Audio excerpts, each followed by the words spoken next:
Big Boss Malayalam season 7 title trophy അനുമോൾക്ക് സ്വന്തമായെങ്കിലും ഷോയുടെ ചരിത്രത്തിൽ തങ്കലിപികളാൽ എഴുതപ്പെട്ട അധ്യായമാണ് അനീഷിൻ്റെ യാത്ര. ആദ്യമായി ഫിനാലെയിൽ എത്തുകയും ഫസ്റ്റ് റണ്ണറപ്പ് ആവുകയും ചെയ്ത കോമണർ എന്ന റെക്കോർഡ് കൂടിയാണ് അനീഷ് സ്വന്തമാക്കിയത്.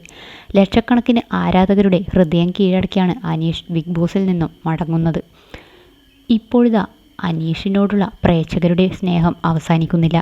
അനീഷിന് സർപ്രൈസ് സമ്മാനമായി ദുബായിൽ ഒരു ആഡംബര വില്ല സമ്മാനിക്കാൻ ഒരുങ്ങുകയാണ് ദുബായിൽ പ്രോപ്പർട്ടി കൺസൾട്ടൻ്റായ മുഹമ്മദ് അസ്റുദ്ദീൻ.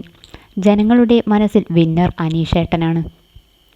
10 വർഷത്തേക്ക് ഫ്രീ ഗോൾഡൻ വിസ കിട്ടുന്ന ഈ വീട് അനീഷേട്ടന് ഗിഫ്റ്റായി നൽകുകയാണ്. ഐലൻഡ് തീമിലുള്ള ഈ വീട് വേണമെങ്കിൽ അനീഷേട്ടന് റെൻറ്റിനു നൽകുകയും ആവാം. അതുവഴി 60 മുതൽ 70 ലക്ഷം രൂപ വരെ വരുമാനം ഉണ്ടാക്കാനും പറ്റും. വീഡിയോയിൽ ഇങ്ങനെയാണ് മുഹമ്മദ് അസ്റുദ്ദീൻ പറയുന്നത്. ബിഗ് ബോസിലെ അനീഷിൻ്റെ ശ്രദ്ധേയമായ പ്രകടനവും ജനപിന്തുണയും കണക്കിലെടുത്ത് ഷോയുടെ പ്രധാന സ്പോൺസർമാരിൽ ഒരാളായ മൈജി ഫിനാലെ വേദിയിൽ വച്ച് ഒരു വീട്ടിലേക്ക് ആവശ്യമായ എല്ലാവിധ ഗൃഹോപകരണങ്ങളും അനീഷിന് സമ്മാനമായി പ്രഖ്യാപിച്ചിരുന്നു.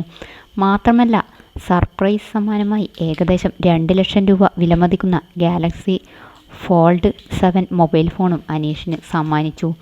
മറ്റെല്ലാ മത്സരാർത്ഥികളെയും പോലെ ബിഗ് ബോസ് വീട്ടിൽ ചെലവഴിച്ച 100 ദിവസത്തെ പ്രതിഫലവും അനീഷിന് ലഭിക്കും.